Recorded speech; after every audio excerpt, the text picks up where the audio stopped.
हमारे साथ जुड़ रहे हैं बहुत ही खास मेहमान, पूर्व डिप्टी एसपी शैलेंद्र सिंह।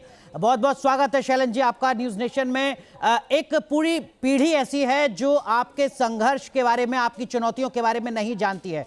20 साल पहले, साल 2004 में जो चुनौतियां, जिस तरीके का ट्रॉमा आपने झेला, 20 साल बाद वो अपने अंजाम तक पहुंच रहा है। मैं चाहूंगा आपसे एक बार उस घटना को जरूर बताएं सर, उन दर्शकों को जो नहीं जानते हैं कि 2004 में आपने किस तरीके का ट्रॉमा झेला।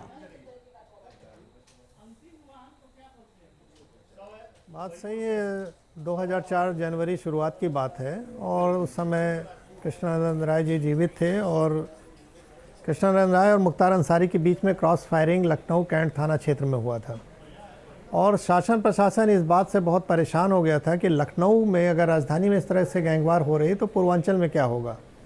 और ये निर्णय ले गया कि एसटीएफ को इस पर लगाया जाए और एसटीएफ में भी विशेष रूप से मुझे इस बात के लिए जिम्मेदारी सौंपी गई क्योंकि मैं पूर्वांचल का रहने वाला था, बनारस मेरी पोस्टिंग रही थी।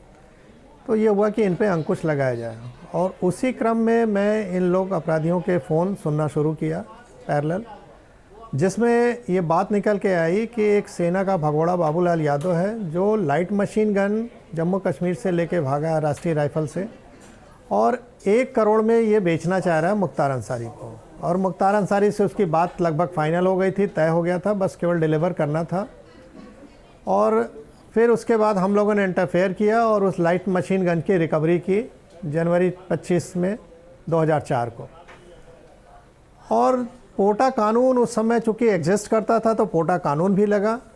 जैसे ही पोटा कानून की न्यूज़ जब मुख्तार तक पहुंची तो वो समझ गया कि मैं बुरी तरह फंस गया हूं।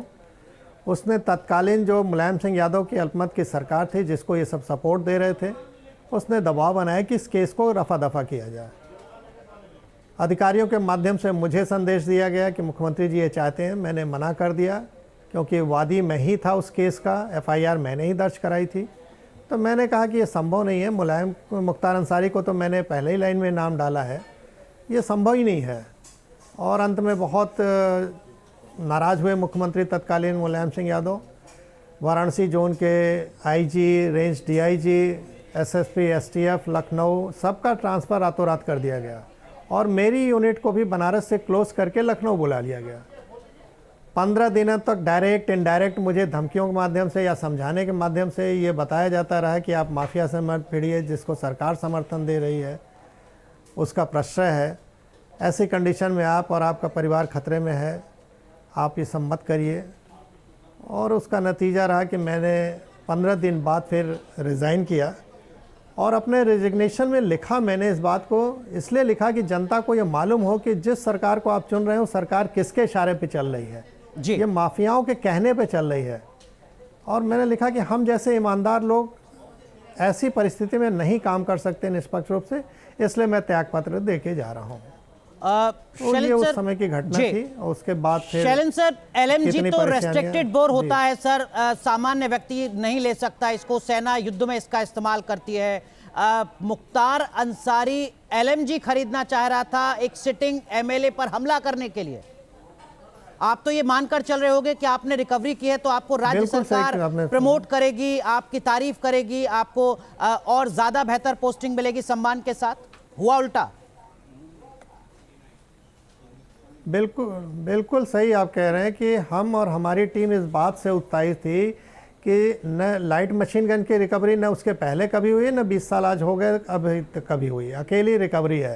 तो सबको लगता था कि हम लोगों ने एक गुड वर्क किया, आउट ऑफ टर्न प्रमोशन मिलेगा और अधिकारी भी बधाई देते रहे दोपहर तक। लेकिन शाम तक स्थिति सब पलट गई और उसके बाद जो लोग सपोर्ट कर रहे थे सबका ट्रांसफ़र करके हटा दिया गया। एक क्लियर मैसेज मुलायम सिंह यादव जी ने दिया, उनकी सरकार ने, कि मुख्तार के खिलाफ जो भी जाएगा उसका बुरा हास्य होगा।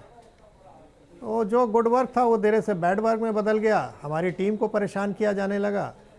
अंत में मैंने पूरी जिम्मेदारी अपने ऊपर लेते हुए फिर त्यागपत्र 15 दिन बाद मैंने दे दिया इस घटना के।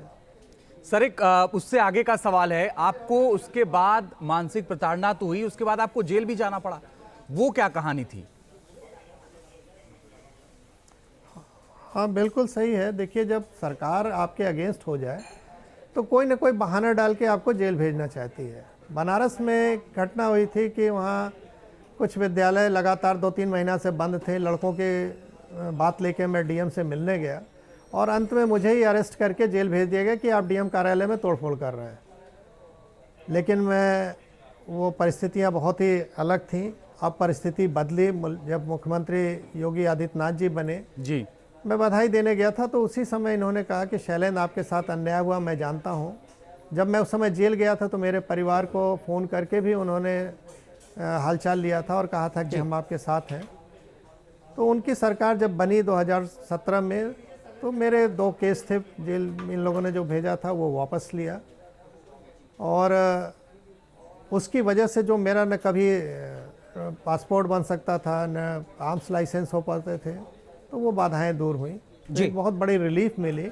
आपके माध्यम से पुनः मैं वर्तमान सरकार योगी आदित्यनाथ जी को मैं धन्यवाद देना चाहूँगा, हृदय से लेकिन आभार सर प्रकट करता हूं। 20 साल का जो आपका संघर्ष है वो बहुत कम लोग हैं जो जानते हैं इसके बारे में, और आज 2024 में आपकी वो सारी जो यादें हैं वो ताज़ा हो रही हैं।